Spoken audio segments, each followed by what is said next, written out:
Here's 4 garden hacks that are going to blow your mind. For the first one, grab an eggshell, fill it with soil, and then you're going to plant a seed in it. I learned a tip about seeds the other day. The depth you plant the seed is supposed to be 3 times the length of the seed, so I should have put this one down a little bit more. If you have a bunch, place them in an egg carton in your windowsill, water them, and voila! The cool part is you can take that seedling and just place it right in the ground. Eggshells are full of nutrients, so this is a great way to plant. For the second hack, you're going to grab some hockey card sleeves. I used my husband's from his hockey card collection. And you're going to fold your seed packages in half and place them directly in the sleeves. I use West Coast seeds primarily because I absolutely love them. And then you're going to put those pages in a duotang and look how organized your seeds are.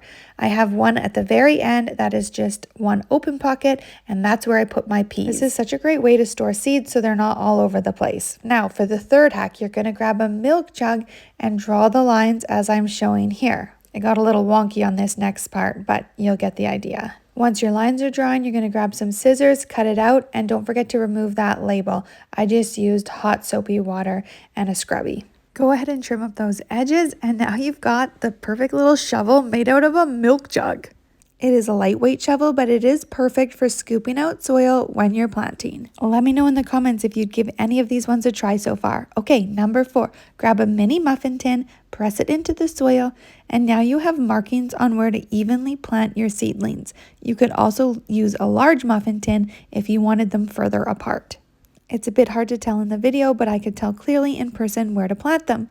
Okay, there's 4 great garden hacks. Let me know in the comments what you think and if you'd give any a try. Side note, I love my raised garden beds. They're by Sproutbox, and I do have a code for you. I'm going to leave that link in the description. If you love all things home, garden, DIY, crafts, thrift flips, then hit that subscribe button and we'll see you in the next video.